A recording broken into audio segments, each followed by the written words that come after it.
आज धम्मपदातली 115वी गाथा आणि सहस्त्रवग्गातली 16वी गाथा आणि सहस्त्रवग्गाचा शेवट असं आपलं आजचं अभ्यासाचं स्वरूप आहे.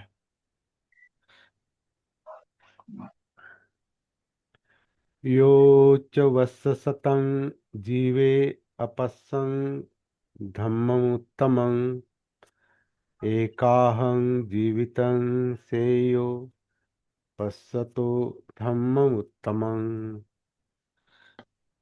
धम्म उत्तम म्हणजे उत्तम धम्म. हाच आपला आजचा चिंतनाचा चर्चेचा विषय आहे. उत्तम धम्म न पाहता अपस्संग. अपस्संग म्हणजे न पाहणे. पस्संग पश्यती. पश्यना म्हणजे पाहणे, अनुभवणे. तर उत्तम धम्म न पाहता 100 वर्ष जगण्यापेक्षा उत्तम धम्म लक्षात घेऊन पाहून एक दिवसाचं जगणं श्रेष्ठ आहे, अशी ही गाथा सांगते. आता हे सहस्त्रवग्गामध्ये सहस्र शब्द हा गेल्या 7-8 गाथांमध्ये नाहीच आहे. शतक शब्द आला. 100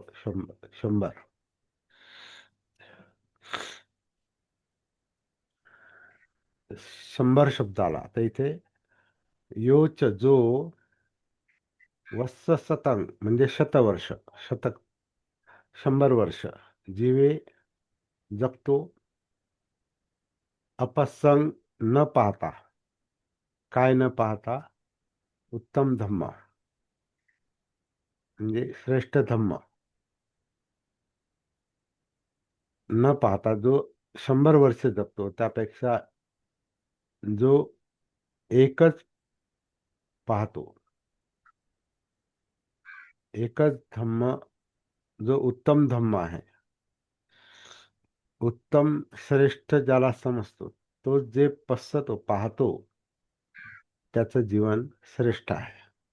नाही तर नुसतं 100 वर्ष जगण्यात काही अर्थ नाही, असं ते गाथांचं आपल्याला हे दिसतं. म्हणजे रोख दिसतो.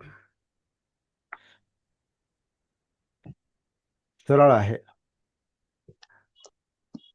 गाथेचा अर्थ अगदी सरळ आहे, परंतु गंभीर आहे. उत्तम धम्म असं म्हटलेलं आहे. उत्तम धम्म. आता याचा अर्थ धम्म उत्तम पण असतात, धम्म उत्तम पण नसतात. पण मग धम्म म्हणजे काय, हाच मुद्दा समजून घेण्याचा आजचा मुख्य विषय आहे. धम्म कशाला म्हटलंय, त्याच्यात उत्तम धम्म कोणते, त्याच्यात उत्तम नसलेले म्हणजे कनिष्ठ धम्म कोणते,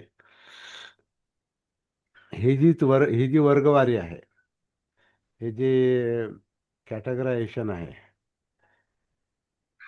ही विभागणी बाबासाहेबांनी वेगळ्या भाषेत केलेली आहे. बुद्ध अँड धम्ममध्ये कोणती वेगळी भाषा आहे?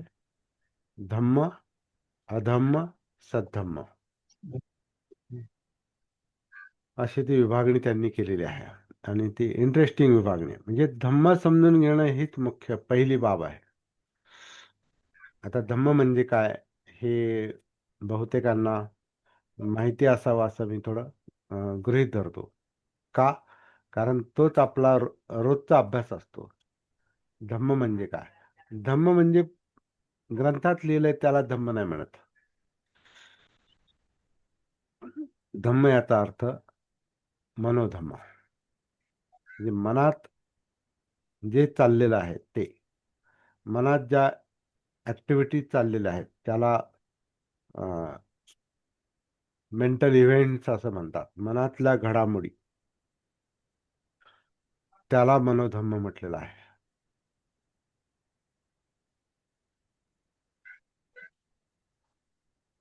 जसं चित्तात जे चाललेलं आहे, इमोशन्स म्हणजे इच्छा, आकांक्षा, तृष्णा, पाहिजे नकोचा जो इच्छांचा जो संघर्ष आहे, तो त्याला ते चित्त आहे. त्याच्यानुसार मनोधम्म काम करतात. म्हणजे ऍक्च्युली धम्माचे दोन भाग आपण करू शकतो. म्हणजे जे सगळं चाललंय आपल्यात या जिवंत अस्तित्वात या नामरूपामध्ये, तर रूप म्हणजे आपली काया, शरीर, काया जे आपण रोज पाहतो. काया काया हा आपला रोजचा विषय आहे. जसं आता आनापान जेव्हा आपण म्हणतो आनापान सती, तेव्हा आपण काया आनापान सती अशाच अर्थानं त्याचा हे करतो, म्हणजे उल्लेख करतो. शरीर श्वास घेतं सोडतं.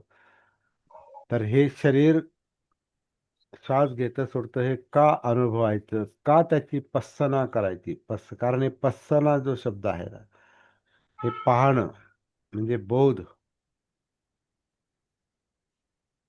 जे पाहायचं त्याची जाणीव, वेदना, हे पाहणं हा मुख्य भाग आहे. ज्याला पाहता येतं त्याला दिसतं, जो पाहत नाही त्याला दिसत नाही. आणि पाहण्यासाठी, बाहेरचं पाहण्यासाठी जसं डोळे पाहिजेत, बाहेरचा बोध व्हायचा असेल तर आपल्याला डोळे पाहिजेत, ऐकायचं असेल तर कान पाहिजेत, गंधासाठी नाक आहे, चवीसाठी जीभ आहे, स्पर्शासाठी त्वचा आहे, संपूर्ण अंतर्बाह्य त्वचा, ज्याच्यामध्ये स्पर्श जाणवतो. कुठलाही स्पर्श, त्वचेला होणारा स्पर्श. बाहेरच जर अनुभवायचं असेल, बाहेरचे विषय, ते सगळे विषय इंद्रियांचेच आहेत. कारण बाहेरचं जग म्हणजे आपले इंद्रिय. सरळ आहे. आपण जे काही पाहू ते डोळ्यामुळं, म्हणजे डोळ्यामुळे जग दिसतं. आकार, आकारधारी सृष्टी जी आहे ही डोळ्यामुळे दिसते आपल्याला. तुम्ही सूर्य पहा, चंद्र पहा, तारे पहा, काही दगड माती पहा, वस्तू पहा, माणसं पहा, पुस्तक पहा, मोबाईल पहा, चष्मा पहा, हे पाहणं जे आहे, आकारधारी सृष्टी जी आहे, ही आकारधारी सृष्टी ही आपल्याला डोळ्यानं दिसते. ध्वनी जो आहे, आवाज, आवाजामुळे आपल्याला, आवाजामुळे एक वेगळं ध्वनींचं जग आपल्याला अनुभवायला मिळतं.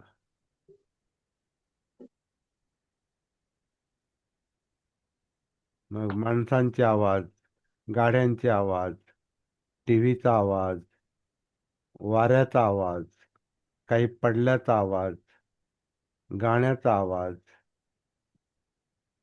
आवाज, ध्वनी जो आता आपण ऐकतो. आता तुम्ही माझा आवाज ऐकता,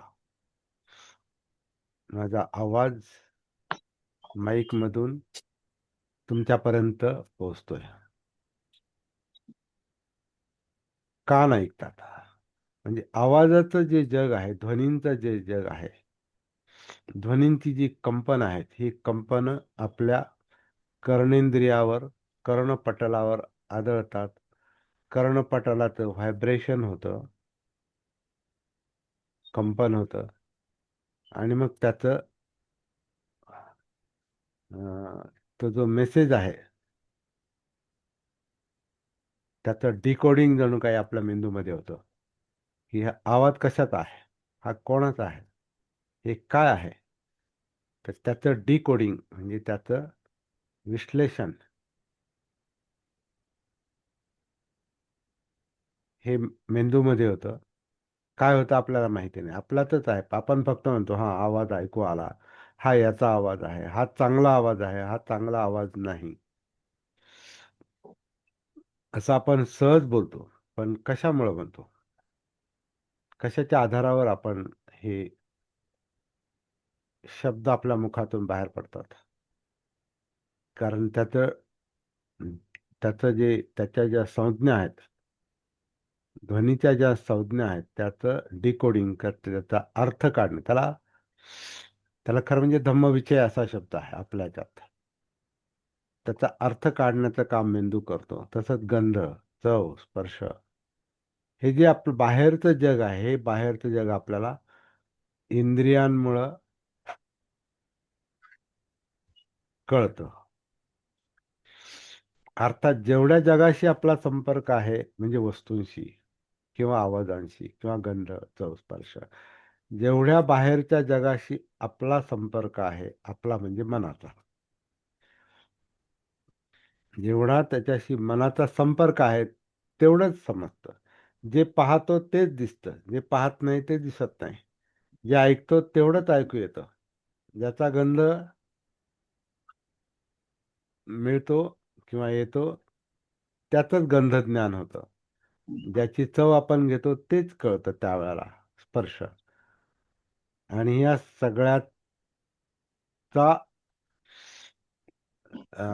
मनाने काढलेला अर्थ आणि त्याचे होणारे संस्कार, ज्याला आपण मेमरी म्हणतो, ज्याला आपण मेमरी म्हणतो किंवा संस्कार म्हणजे अशा गोष्टी की ज्याच्यामुळे काहीतरी करणे, काहीतरी केलं जातं, काहीतरी होतं, काहीतरी घडतं, काहीतरी त्याचं कृतीत रूपांतर होतं. संस्कार हे सक्रिय करतात. संस्कार हे माणसाला, प्राण्याला सक्रिय करतात. आणि संस्कार हे कशामुळे होतात? हे इंद्रिय आणि त्यांच्या त्यांच्या बाह्य जगाचे जे संस्कार झालेले आहेत, जे काही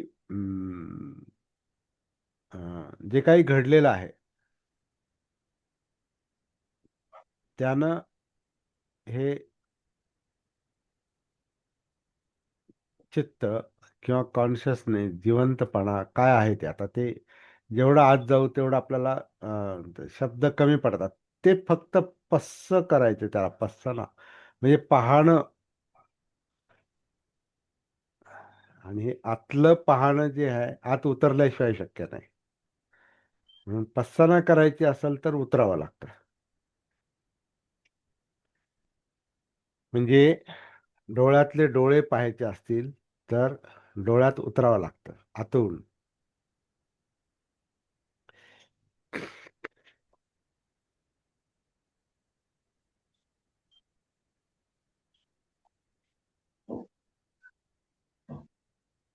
कानातलं कान पाहायचं असतील, कानातले ध्वनी अनुभवायचे असतील, म्हणजे त्याचं जर स्वरूप लक्षात घ्यायचं असेल, तर आतून आपल्याला कानात उतरावं लागतं. गंध, चव, स्पर्श. त्याला म्हटलेलं आहे, कायेतली काया पाहाय, कायेतली काया अनुभवावी लागते, पाहावी लागते.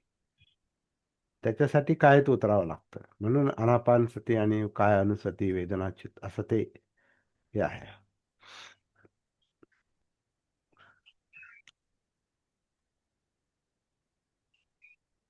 आणि हे जेव्हा जाणवतं आपल्याला काय घडामोडी चालल्यात, हे जेव्हा जाणवतं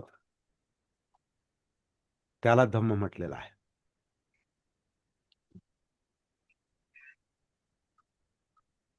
आणि हे मन नावाच्या इंद्रियामध्ये, हे 6वं इंद्रिय मानलेलं आहे बुद्धांच्या शिकवणीप्रमाणे. मनो मन, जसं चक्षु, श्रोता, घ्राण, जिव्हा, काया, मन. म्हणजे डोळे, कान, नाक, जीभ, त्वचा आणि मन म्हणजे मेंदू, ज्याच्याशी हे सगळे इंद्रिय जोडलेले आहेत. आणि तिथं त्याचं इंटरप्रिटेशन काय, डिकोडिंग, हे पाहिलं, ते ऐकलं, त्याचा गंध, त्याची चव, त्याचा स्पर्श, हे ज्याचं अर्थ काढला जातो, संज्ञा दिली जाते, नाव दिलं जातं, ते ह्याच्यात चाललेलं आहे, ते मेंदूत आहे.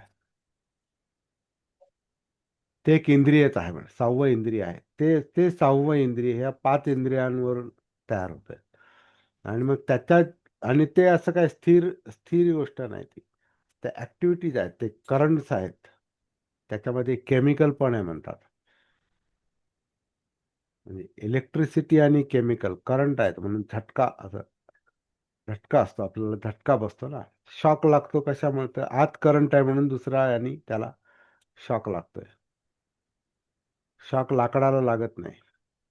शॉक दुसरे ज्याच्यात किंवा कपड्याला लागत नाही. शॉक हा जिवंत गोष्टीला लागतो, कारण त्याच्यात ते आहेत. करंट येण्याची त्याच्यात हे आहे, काय म्हणतात, गुणधर्म आहेत. म्हणून ते इलेक्ट्रिसिटी आहे, हे 6वं इंद्रिय जे आहे, ज्याला मन म्हटलेलं आहे, मनोधम्म म्हटलेला आहे, तो करंट आहे. ते एक हालचाली आहेत, मुवमेंट आहेत. म्हणून आपल्याला जे विचार आतमध्ये जाणवतात,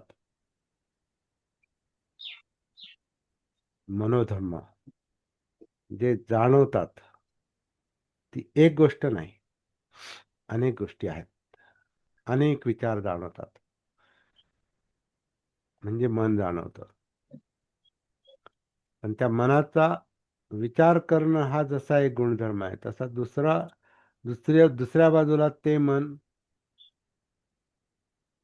दुसरीकडे कनेक्टेड आहे किंवा दुसऱ्या गोष्टींनी प्रभावित होतं. मनोधम्म दुसऱ्या गोष्टींनी पण प्रभावित होतात, आणि ती गोष्ट म्हणजे चित्त आहे. आणि चित्त म्हणजे चेतवणं आहे, पेटवणं आहे. आणि हे पेटणं जे आहे, ते इच्छा आकांक्षा तृष्णेचा परिणाम आहे. आणि ही इच्छा आकांक्षा तृष्णा म्हणजे हे चित्त, ही चेतना, हे चैतन्य, हे जन्माबरोबरच आपल्या बरोबर आलेलं आहे. त्याच्यामुळेच आपण आहोत. कॉन्शियसनेस, जिवंतपणा.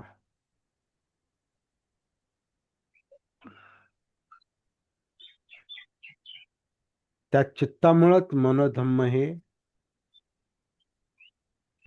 सक्रिय होतात.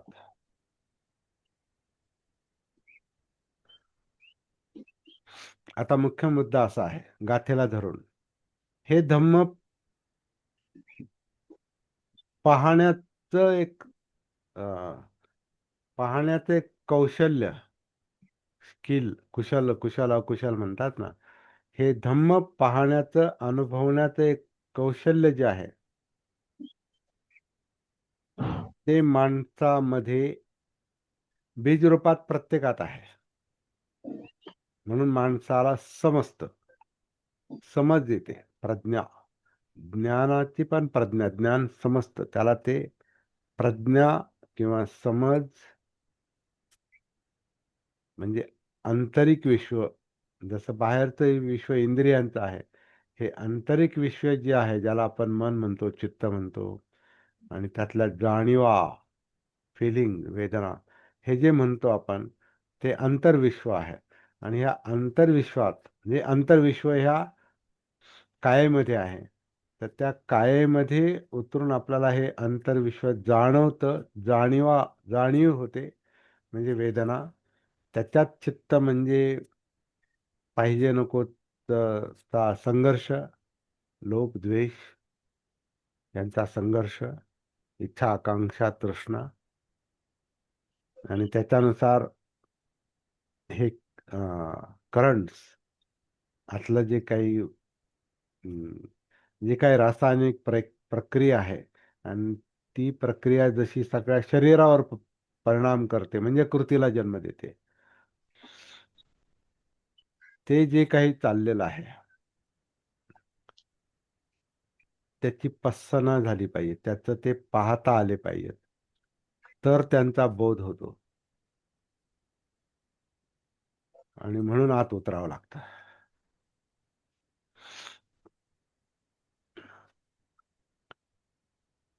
आत उतरल्यानंतर, कायेमध्ये उतरल्यानंतर, विशेषतः आनापानसतीच्या आधारे, नैसर्गिक अपान जी काया करते, त्याच्या आधारे जेव्हा आपण कायेमध्ये उतरतो, तेव्हा काहीतरी हालचाली जाणवतात, असं काहीतरी जिवंतपणा जाणवतो, कारण आपण जिवंत आहोत, त्याच्यात जीव आहे, आपण म्हणजे जीव आहोत.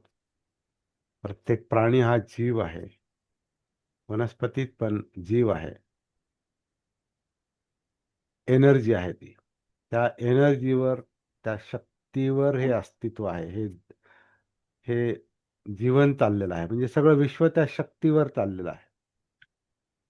जसं आपण त्या विश्वाचा भाग आहोत, तर हे जीवन त्या शक्तीवर चाललेलं आहे. तर आत उतरल्यानंतर ती शक्ती आपल्याला जाणवते. परंतु ती गुंतागुंतीची असल्यामुळे आपल्याला स्पष्ट जाणवत नाही. तर ते स्पष्ट जाणवणं, पसना, पाहणं, इनसाइट म्हणतात त्याला, अंतर्दृष्टी. हे हे पाहणं, दिसणं ही अंतर्दृष्टी. जसं बाहेरची दृष्टी डोळ्यांची, अंतर्दृष्टी या जागृतीची, सतीची. सतीला इंद्रिय पण म्हटलेलं आहे. सती इंद्रिय जे आहे ते आतलं जग पाहते. ती जाणीवा पाहते, म्हणजे वेदना पाहते. कायेतला जिवंतपणा पाहते. त्या जाणीवा कशाच्या आहेत? सुखाच्या आहेत की दुःखाच्या आहेत? सुखदायक आहेत की दुःखदायक आहेत? ते पाहते. वेदनानुसती. आणि सुख हा प्रॉब्लेम नाही, दुःख हा प्रॉब्लेम आहे. आणि तो जास्त मोठा आहे प्रत्येकाचा. त्याच्यामुळं अस्वस्थता आहे, विचलन आहे, कंप आहे, भय आहे.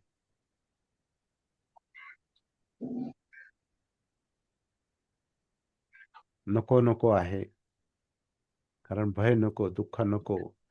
तर नको नको नकोकडे ओढ असते. त्याच्या विरुद्ध पाहिजे पाहिजेकडे ओढ असते. ज्याच्यामुळे यातना होतात, दुःख होतं, ते नको नकोकडे ओढ असते. तर हे जे पाहिजे नको जे आहे चाललेलं आहे, त्या इच्छा आकांक्षा, ते चित्त, हे वेदनांमुळेच जाणवतं. आणि त्याचं कनेक्शन मेंदूशी आहे, मनोधम्माशी आहे, विचार प्रक्रियेशी आहे. विचार प्रक्रिया पुन्हा इंद्रियांनी सक्रिय होतात.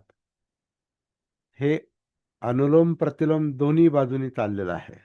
म्हणजे समजा काहीतरी पाहिलं तर विचार प्रक्रिया सक्रिय होते, चित्त पण प्रभावित होतं आणि ते जाणवतं आणि ते कायेत जाणवतं, असं पण आहे.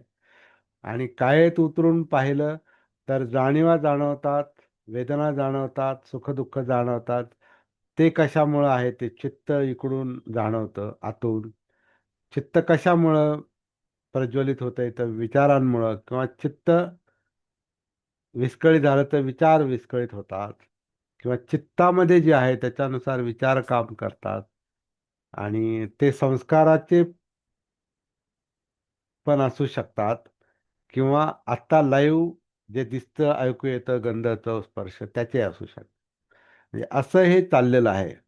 असं जे चाललेलं आहे, ते पाहणं, अनुभवणं हा धम्म आहे. हे सगळं धम्म या संज्ञेत मोडतं. आणि धम्म कोणाला दिसतात?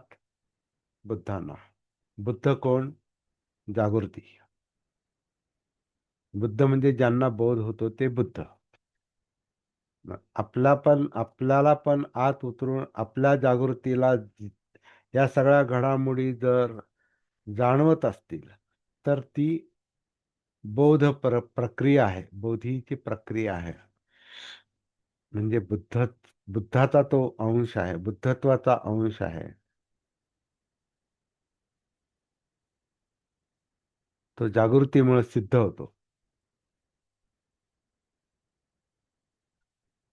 तर आपली जी साधना आहे, सती साधना जी आहे, ती ह्याच जागृतीच्या प्रक्रियेला, प्रोसेसला जास्तीत जास्त डेव्हलप करण्याची, विकसित करण्याची, वाढवण्याची, श्वासातून, कायातून जाणीवा, वेदना, चित्त, विचार प्रक्रिया, इंद्रिय हे असं आतमध्ये वाढवण्याची ही साधनं आहे.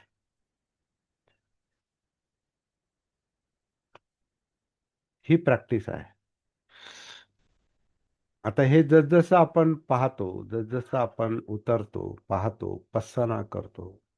करतो म्हणण्यापेक्षा ती होते. हे काय मुद्दाम करण्याची गोष्ट नाही, ते होतं.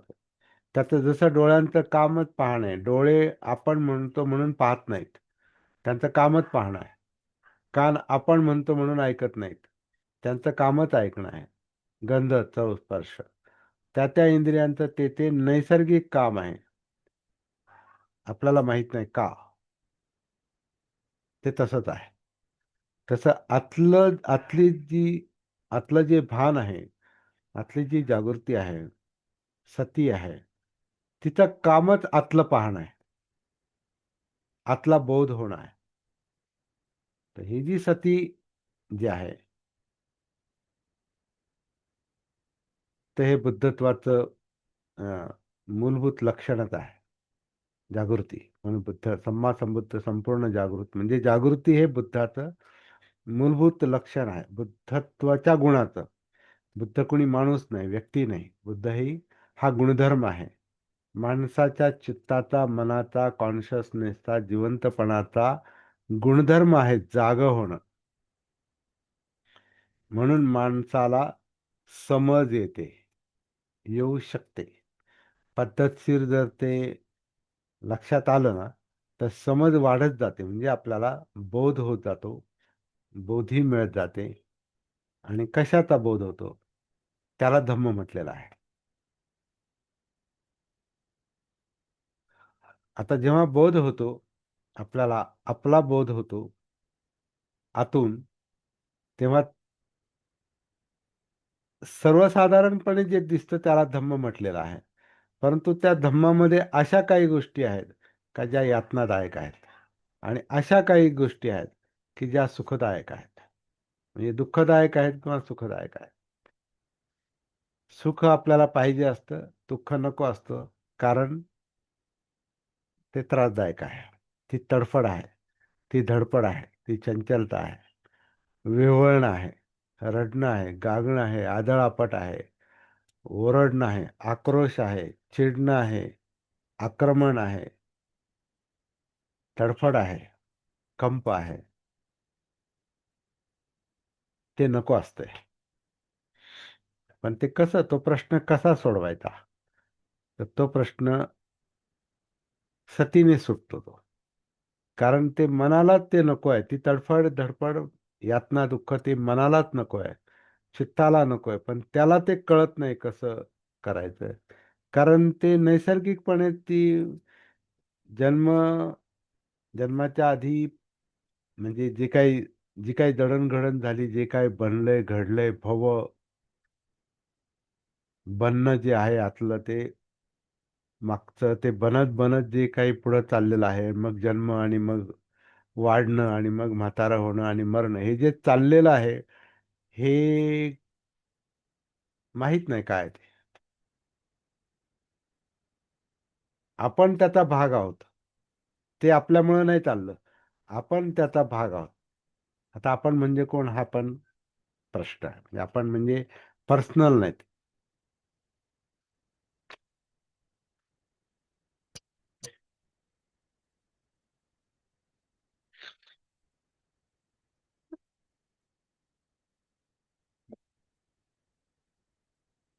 पण जे काही आहे ते,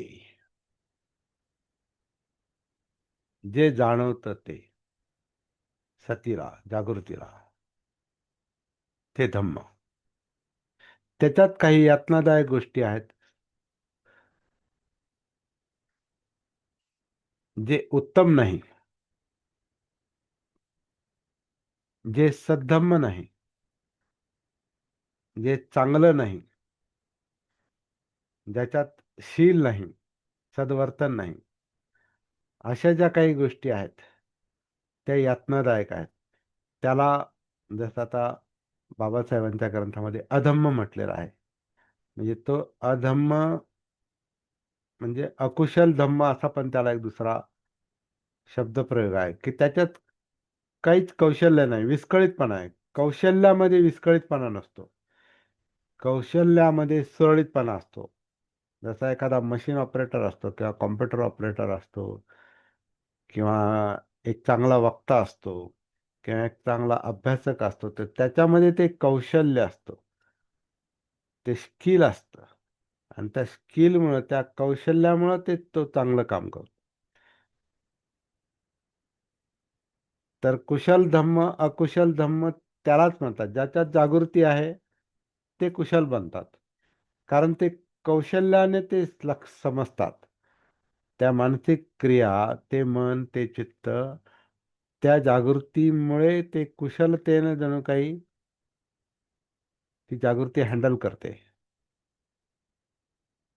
आणि ते कौशल्य नसेल, ते कौशल्य मिळवलं नसेल, तर मग विस्कळीतपणा चालूच आहे जन्मापासून. ते विचलन चालूच आहे. ते डिस्टर्बन्स चालूच आहे. त्याचे आपण शिकार असतोच. त्याचा आपण बळी असतोच. जे आतमध्ये चालू आहे. कारण त्याला कसं हँडल करायचं ते कौशल्य, ती कुशलता, ते स्किल,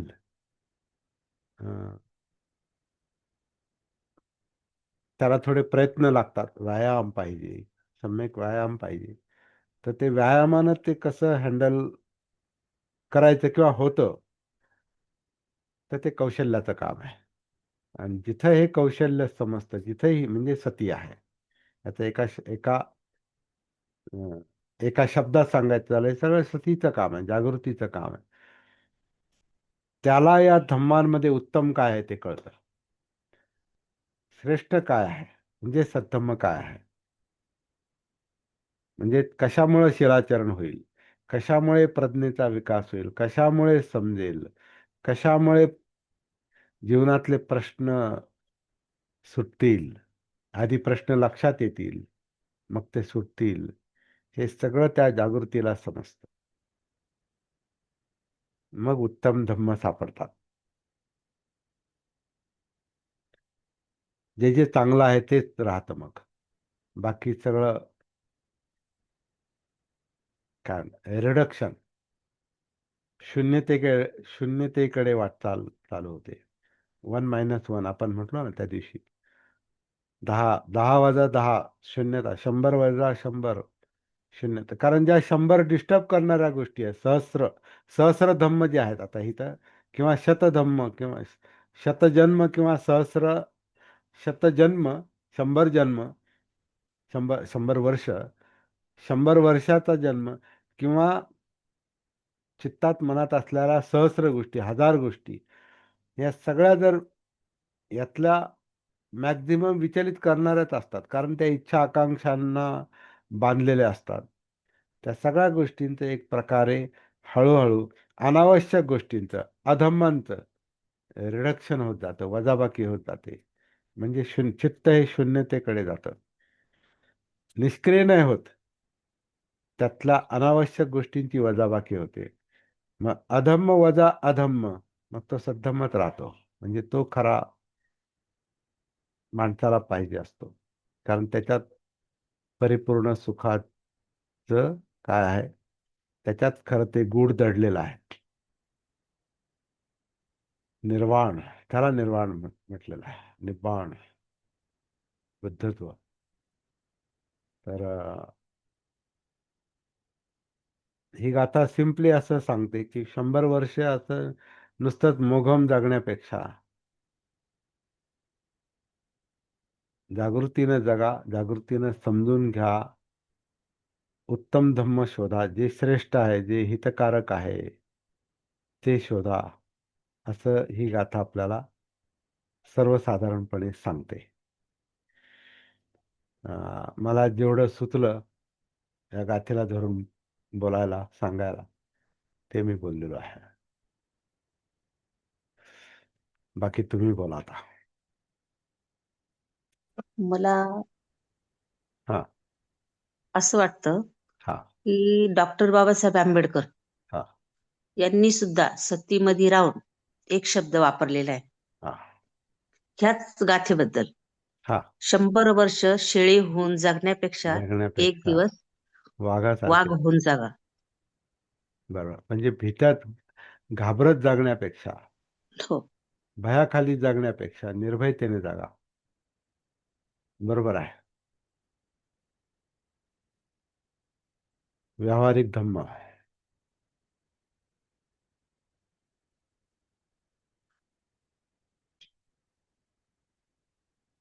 चला, त्रिभुवन सर, धानके सर, कसबे, सुनील साळवे, मस्के, शेजवळकर सर, मागाडे, सुनंदा, मोरेताई, विशाल कसबे, बाबूजी घोडके आणि अनिल गायकवाड आणि मी स्वतः. बोला. एवढ्यांची नाव मला इथं दिसतात. चला, मनोधम्मातून काही येतं का बाहेर? चित्तातून काही बाहेर येतंय का? मुखावाटे येऊ द्या.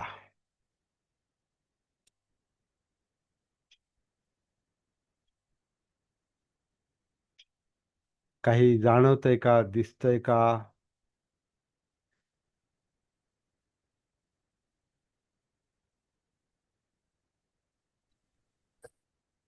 मागाडे सर बोला. ज- जय भीम. जय भीम.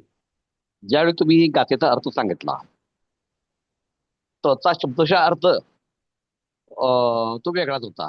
पण तुम्ही मनोधर्मावर ज्यावेळी विश्लेषण करता, तो अर्थ अर्थ मात्र वेगळा वाटतो आणि मनाला जाणवतो. हे हो, हे तुमच्या अभ्यासाचं आणि तुमच्या सांगण्याचं वैशिष्ट्य आहे. हो. पण तुम्ही शब्दशः अर्थ घेत नाही, तर त्यांना जे सांगायचं आहे गाथेमधून त्याचा तुम्ही वेगळ्या पद्धतीनं अर्थ सांगून आम्हाला प्रभावित करताय. याबद्दल तुम्हाला धन्यवाद. तो अर्थ तसाच आहे. तो एकदा लक्षात आला ना, म्हणजे ती एक गोष्ट जर लक्षात आली ना, मग ते सगळं लक्षात येते. असं माझं मत आहे. एक साधे सब साधे. एक धम्म. धम्म कशाला म्हटलंय? ते मनोधम्म आहेत. ते मन आहे. आता मन काय आहे? ते जाऊन तिथं पोहोचून पाहण्याचं काम आहे. तिथं उतरून पाहण्याचं काम आहे. ते मन विचलित कशाने होतं हे तिथं जाऊन पाहण्याचं काम आहे. ती सती करते, जागृती करते. ते चित्त, चित्तात काय आहे? काय इच्छा, आकांक्षा, तृष्णा, पळापळ काय चाललंय? कशामुळे ते कंपित होतं? चित्तंग यस्य न कंपती. कोण कोण कोण सुखरूप कोण असतं? चित्त ज्याचं मन सुखरूप कोणाचं असतं? ज्याचं चित्त कंप पावत नाही, अशोक असतं, शोकरहित असतं. चित्तंग यस्य न चित्तंग यस्य न कंपती अशोकंग विरजंग, म्हणजे प्रदूषण मुक्त. रज म्हणजे धूळ, ऍक्च्युअली घाण किंवा अकुशल. जे ते त्याच्यातून मुक्त असतं, विकृतीतून मुक्त असतं, ते अशोक असतं चित्त. तर ते शोकरहित चित्त कसं कसं अनुभवाला येऊ शकतं, ही साधना आहे खरं म्हणजे. आणि हे सगळे धम्म आहेत. म्हणून धम्म पाहणं हा एकमेव काम आहे.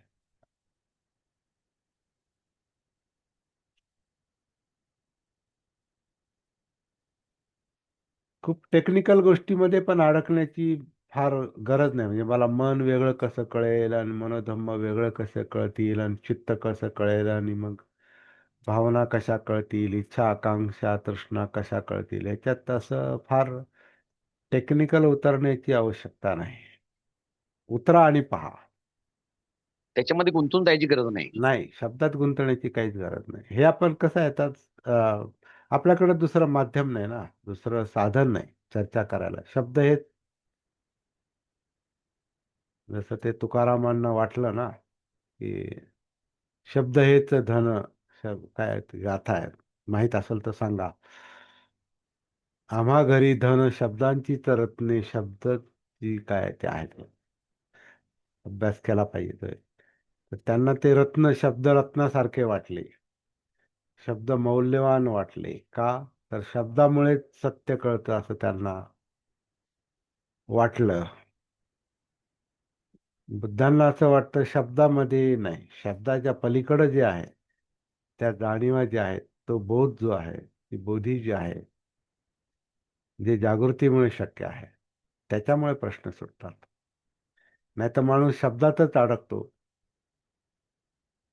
त्या रत्नातच अडकतो आणि ते रत्नच मिरवतो आणि मग त्याला ते कौशल्य येतं. शब्द कसे वापरायचे, कसे फिरवायचे, मग त्याच्यामध्ये काही काव्य तयार होतात, गाथा तयार होतात, हे असं. पण त्याच्यातच तो अडकू पण शकतो. नाही, त्याच्यातून बाहेर पडलं पाहिजे. बाहेर पडणं म्हणजे काय, की ते शब्द काय सांगतात ते समजलं पाहिजे. शब्द नाही महत्वाचे. शब्द हे माध्यम आहे, तराफा आहे, नाव आहे. शब्द हे धम्म, धम्म पण शब्द आहेत. शब्द हे धम्म आहेत परत. आणि धम्म सोडावे लागतात, कारण धम्म तराफा आहे, ती नाव आहे. कशासाठी? या किनाऱ्यावरून त्या किनाऱ्यावर जाण्यासाठी. हा किनारा दुःखाचा किनारा आहे, पलीकडचा किनारा निर्वाणाचा किनारा आहे. आणि पलीकडे गेल्यावर ते शब्द सोडून द्या, त्याचा काय उपयोग नाही, आपल्याला काय उपयोग नाही. कारण आता आपण पलीकडे गेलो, पोहोचलो. गते गते पार गते, पलीकडे गेलो. एकदा पलीकडे गेलं की मग मग त्या नावेचं काय करायचं, त्या शब्दांचं काय करायचं, जे माहिती आहेत इतरांना सांगा. त्याचं नाव धम्मप्रचार आहे.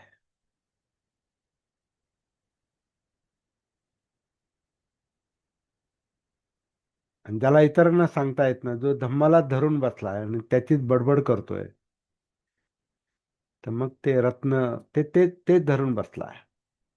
धरून बसण्यासाठी धम्म नाही, धम्म हे पलीकडे जाण्यासाठी आहे.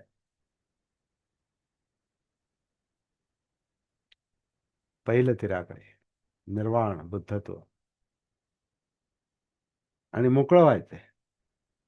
हे मोकळं होणं म्हणजे मुक्ती आहे, ते निब्बाण आहे. नाही तर खूप माहिती आहे आणि खूप पाठांतर आहे आणि खूप वाचलंय आणि मग त्याच्यामुळे खूप बोलतो आणि तिथंच त्या भोवऱ्यातच गरगर फिरतो. चांगलं वाटतं ते ऐकणाऱ्याला, पण तो स्वतः तिथंच जर फिरत असेल तर मग तो अडकतो. मुक्ती महत्वाची आहे, कारण चित्त चित्त हा प्रॉब्लेम आहे ना. त्याला तुम्ही चांगल्या सद्धम्मामध्ये पण अडकवून ठेवलं तर तो सद्धम्म परत प्रॉब्लेम बनतो. सद्धम्म पण पलीकडे जाण्यासाठी आहे. अधम्म तर कामाचाच नाही, अकुशल धम्म तर कामाचेच नाहीत. सद्धम्म हा पलीकडे जाण्यासाठी आहे, पण तोही परत सोडून द्यावा लागतो. त्याचं नाव प्रचार आहे. कारण शेवटी करणार काय त्यात, जे आपल्याकडे आहे त्याचा जर समजा उपयोग करून झालाय तर काय करणार त्यात. आता आपल्याला ते वापरण्याची परत गरज नाही, कारण ते काम झालं. मग काय करतो है ना.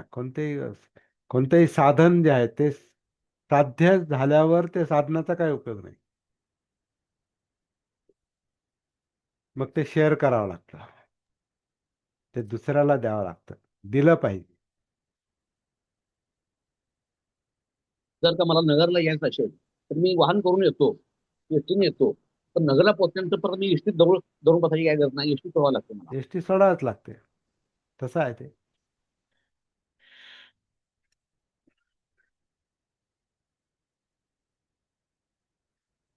खरं म्हणजे कमावण्यापेक्षा, म्हणजे हे सगळं शब्दधन असो किंवा काही पण, कमावण्यापेक्षा सोडणं अवघड असतंय. का तिथं भय पण वाटतं, कारण जे जे कमावलेलं असतं, मग ते शब्द धन असू द्या, नाही तर पैशाचं धन असू द्या, नाही तर विद्वत्ता असू द्या, नाही तर काही असू द्या, ते कमावण्यामध्ये आपल्याला आपण त्याच्या शक्ती दिलेली असते. पण हे कशासाठी केलंय सगळं हे. तो जर हेतू साध्य झाला तर मग कमावल्याचं करायचं काय मग. ते तर आपल्या जवळच आहे, ते शब्द आपल्या जवळ आहे, ते आपलं धन आपल्या जवळ आहे. आणि त्याचा पाहिजे तेवढा वापर झालेला आहे करून. आता काय करायचं त्याचं? एखादी वस्तू आपण आणतो आणि वापरतो. समजा एखादी गाडी आहे किंवा सायकल आहे किंवा काय, वापरली वापरली वापरली, आता नाही वापर, आता काय कुठे जाणं येणं, काही काही जायचं नाही कुठं, आता ते झालं. मग जे जायचं होतं तिथं जाऊन आलो मी, आणि गाडी सायकल तर घेऊन ठेवली, आता काय कुठे जायचं नाही, पोहोचलो आपण तिथे. आता त्याचं काय करणार? मी उदाहरण देत असतो नाही, आमच्या समोर पलीकडच्या बाजूला एक सायकल त्या माणसाने त्याच्या छतावर लटकवून ठेवली, टांगून ठेवली आहे. गंजली, पूर्ण गंजली ती, म्हणजे कामातून गेली ती. आता भंगारात पण काही 5-50 रुपयाला ती गेली तर जाईल, पण तो ती टाकत नाही. का? तर म्हणे त्याच्यावर मी जगलेलो आहे, त्याच्यावर मी माझा धंदा केलेला आहे, व्यवसाय होता त्याचा, स्नॅक्सचा काहीतरी, त्याच्यावर मी धंदा केलेला आहे, त्याच्यावर जगलेलो आहे मी, आणि ती गोष्ट मला सोडायची नाही. ती गंजली तरी चालेल, ती मी फेकून, जे काय होईल ते होईल नंतर, पण मी तिला नाही सोडणार. का बरं? ती चांगल्या अवस्थेत असताना समजा दुसऱ्या एखाद्या गरजू माणसाला ती वापरायला दिली असती, पण माणसाची कमाई हा पण माणसाचा, म्हणजे लोभामुळं तो माणसाचा वीक पॉइंट बनतो. म्हणजे ती तृष्णा जी आहे ते धरून ठेवण्याचे निष्कारणच आहे, ती अडचणच ठरते. कारण तीच तर गोष्ट चिंता निर्माण करते, कारण ते होड केलेले आहेत. धारणा, ध्यान, त्याचं ध्यानात तीच गोष्ट आहे जी धरून ठेवली तर तीच गोष्ट पकड आहे, आसक्ती आहे. आणि आसक्ती म्हणजे काहीतरी असं जखडलेलं आहे, त्याच्यात मुक्ती नाही. तर चित्त मुक्त करता आलं पाहिजे. म्हणून कमावण्यापेक्षा सोडणं हे फार कठीण आहे. गरज, तृष्णा, इच्छा, आकांक्षामुळे माणूस कमावतोच, काहीतरी धारण करतोच, काहीतरी ठेवतोच, मिळवतोच, कमावतोच, पण ते धरून ठेवतो, हा प्रॉब्लेम आहे. आणि ते दुःख आहे. म्हणून आसक्ती हे दुःख आहे, तृष्णा हे दुःख आहे. त्याचं कारण अविद्या आहे. कारण ह्या सगळ्या जीवनाचा, ह्या सगळ्या कार्यकारण भावाचा बोध नाही, कारण त्याचं भान नाही. त्याच्यामुळं काय ठेवायचं, काय सोडायचं, धम्म कोणते, अधम्म कोणते कळत नाही. शेवटी दोन्ही धम्म, सद्धम्म असो नाही तर अधम्म असो, अधम्म तर सोडावेच लागतात, कारण ते आत्ताच त्रासदायक आहेत. सद्धम्म पण आपल्याला मुक्ती देऊ शकतात, पण मुक्तीनंतर सद्धम्मच्या ज्ञानाचा अनुभवाचं करायचं काय, तर तो पण प्रॉब्लेम होऊ शकतो. म्हणून ते धम्मदान करायचं असतं, म्हणून धम्मदान आहे. आणि जिथं धम्मदान खऱ्या अर्थानं होतं, सगळंच देऊन टाकतो. जसं बुद्धांनी 45 वर्ष दिलं, बाबासाहेबांनी अख्खं आयुष्य दिलं. ये देव है, ये प्रेत है. ज्याला हे जमतं तोच खऱ्या अर्थाने पूर्ण मुक्त होतो.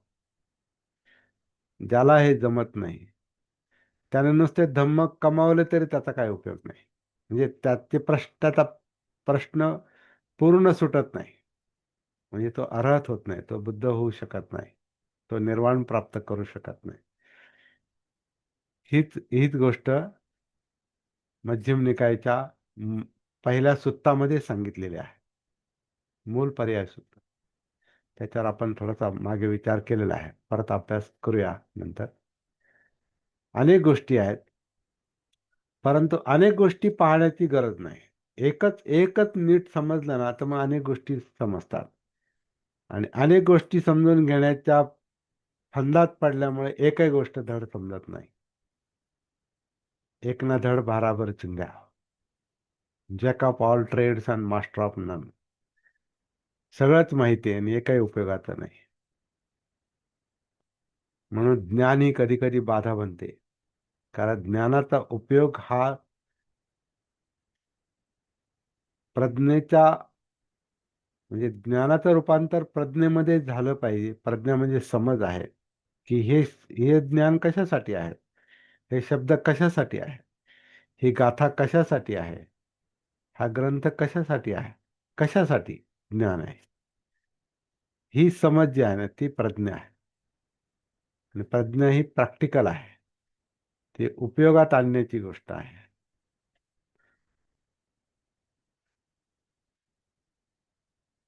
तो उपयोग झाला सोडून द्या, तर सोडणं कठीण असतं, कारण तृष्णा ही धरून ठेवते.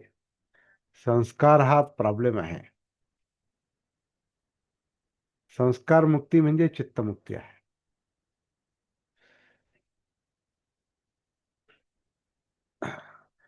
हे जरा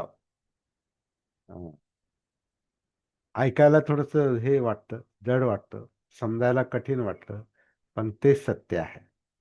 आणि सोडायला भय पण वाटतं, पण ते भय निष्कारण असतं. असंही ते जाणारच आहे. जे कमावलेलं आहे ते जाणारच आहे. का?